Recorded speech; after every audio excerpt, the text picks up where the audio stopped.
大家好，今日想同大家深入探討成本與變現淨值屬低法，內容主要有3個重點：一、點樣計變現淨值；二、了解穩健保守原則；三、試下比較成本同變現淨值。我哋開始睇下呢個例子，存貨每箱貨成本26蚊，可以以30蚊賣出去。今年冇期初存貨，全年買入150箱，年尾剩返40箱。呢啲數字我哋記低先。想問下大家，今年賣出咗幾多箱貨？冇錯，就係110箱。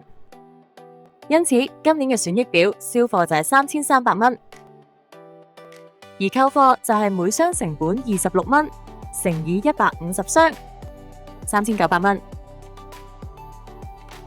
喺存貨計價嗰段片有提及過，喺正常情況下，存貨應該以成本計價，即係26蚊乘以40箱，1040蚊。溫馨提示，為咗方便大家明白，所以寫上今年損益表，但係呢個唔係正確嘅標題。原來有啲貨污糟咗，只可以賣27蚊一箱，而且要洗乾淨先得，每箱要俾4蚊清潔費。咁實際可以賺到幾多錢？變現淨值就係將預計售價減去為咗賣出要付嘅額外成本。喺正常嘅營運，變現淨值點都要大過成本先賺到錢。但係而家啲貨污糟咗，變現淨值就會係27蚊減4蚊，等於23蚊。即係呢批貨最多剩返23蚊嘅價值，低過成本嘅26蚊。之前已經編製咗部分嘅損益表，而家繼續做落去，銷貨成本就會係2860蚊，毛利就等於440蚊。假設全年費用係50蚊，今期淨利就會有390蚊。再假設今年嗰40箱嘅期末存貨將會喺下年賣晒，而且下年全年冇買過貨，下年嘅銷貨應該就係按變現淨值23蚊賣出。所以銷貨就係23蚊乘以40箱，920蚊。期初存貨就係上年嘅期末存貨，1040蚊。亦都假設今年嘅費用同上年一樣50蚊，所以淨損失就會係170蚊。呢150箱帶嚟嘅整體淨利就會係390蚊減170蚊，即係220蚊。相反，如果今年按變現淨值23蚊記錄期末存貨，毛利就會係320蚊，淨利就會係270蚊。到咗下一年，期初存貨就係920蚊，計落去淨損失就會係50蚊。而呢150箱所帶嚟嘅整體淨利就會係270蚊減50蚊，都係220蚊。咦，整體淨利一樣，應該揀邊種方法記錄呢？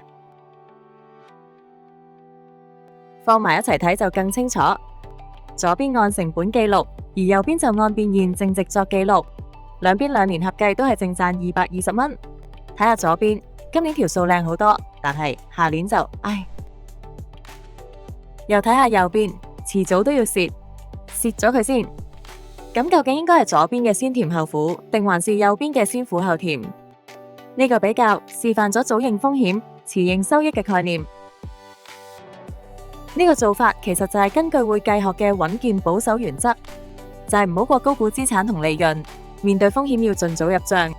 換句話嚟講，即係唔可以預期有利潤，但係若有可能出現損失，就要作出準備。存貨應以成本同變現淨值相比，揀價低嗰個就係實踐緊呢個原則。一般嚟講，因為要賺錢，存貨嘅變現淨值一定要大過成本，但係以下呢啲情況就會令到啲貨嘅變現淨值少過成本。